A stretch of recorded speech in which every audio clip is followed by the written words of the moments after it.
Mateus, capítulo 12. Jesus é Senhor do sábado. Por aquele tempo, em dia de sábado, passou Jesus pelas searas. Ora, estando seus discípulos com fome, entraram a colher espigas e a comer. Os fariseus, porém, vendo isso, disseram-lhe: Eis que os teus discípulos fazem o que não é lícito fazer em dia de sábado. Mas Jesus lhes disse: Não lestes o que fez Davi quando ele e seus companheiros tiveram fome? Como entrou na casa de Deus e comeram os pães da proposição, os quais não lhes era lícito comer, nem a ele nem aos que com ele estavam, mas exclusivamente aos sacerdotes? Ou não lestes na lei que, aos sábados, os sacerdotes no templo violam um sábado e ficam sem culpa? Pois eu vos digo, aqui está quem é maior do que o templo. Mas, se vós soubesseis o que significa misericórdia quero e não holocaustos, não terias condenado inocentes, porque o Filho do Homem é Senhor do sábado. O homem da mão ressequida. Tendo Jesus partido dali, entrou na sinagoga deles. Achava-se ali um homem que tinha uma das mãos ressequida. E eles, então, com o intuito de acusá-lo, perguntaram a Jesus: É lícito curar no sábado?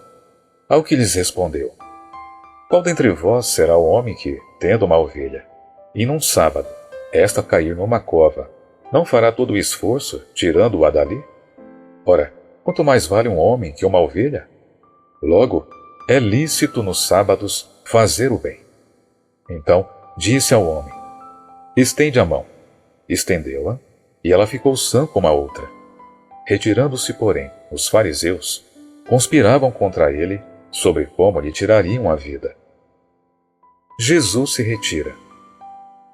Mas Jesus, sabendo disto, afastou-se dali.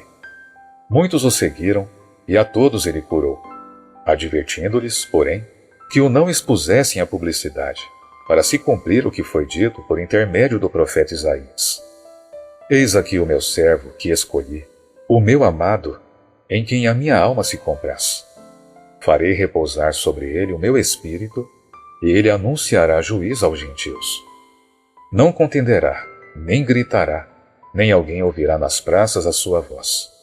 Não esmagará cana quebrada, nem apagará a torcida que fumega, até que faça vencedor o juízo. E, no seu nome, esperarão os gentios. A cura de um endemoniado segue mudo. A blasfêmia dos fariseus. Jesus se defende.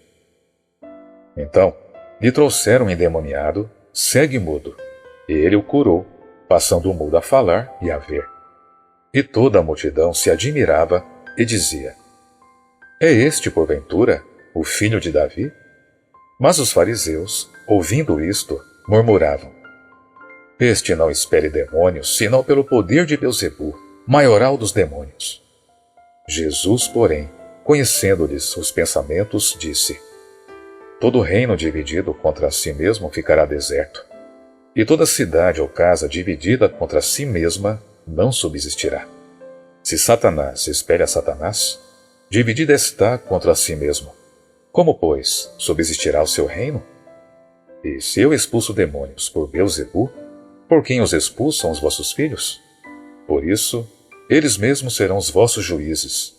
Se, porém, eu expulso demônios pelo Espírito de Deus, certamente é chegado o reino de Deus sobre vós. Ou como pode alguém entrar na casa do valente e roubar-lhe os bens sem primeiro amarrá-lo? E então lhe saqueará a casa. Quem não é por mim é contra mim, e quem comigo não ajunta, espalha.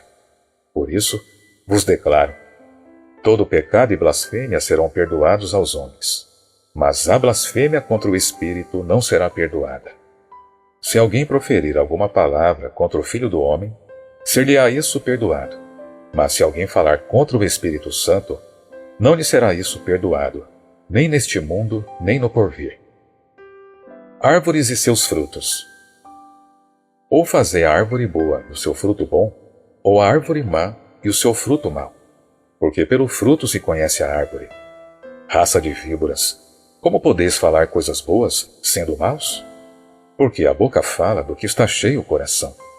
O homem bom tira do tesouro bom coisas boas, mas o homem mau do mau tesouro tira coisas más.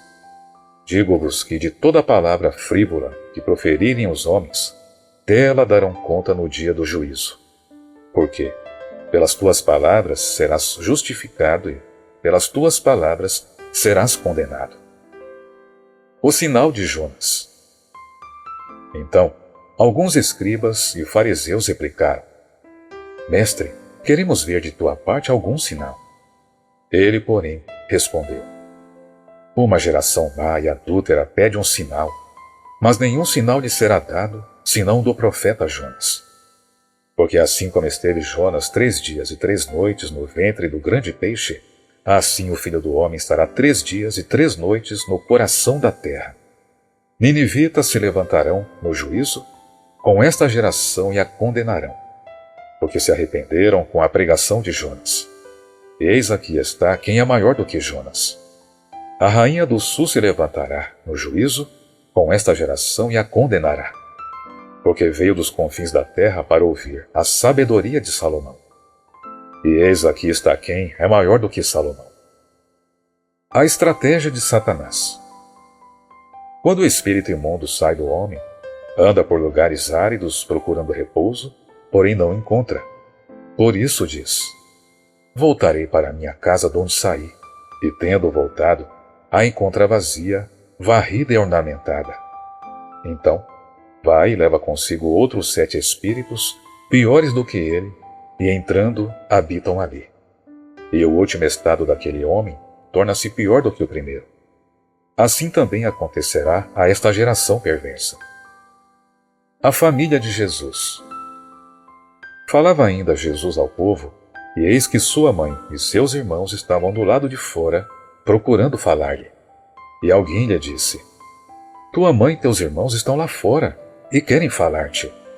Porém ele respondeu ao que lhe trouxera o aviso: Quem é minha mãe e quem são meus irmãos? E estendendo a mão para os discípulos, disse: Eis minha mãe e meus irmãos. Porque qualquer que fizer a vontade de meu Pai Celeste, esse é meu irmão, irmã e mãe.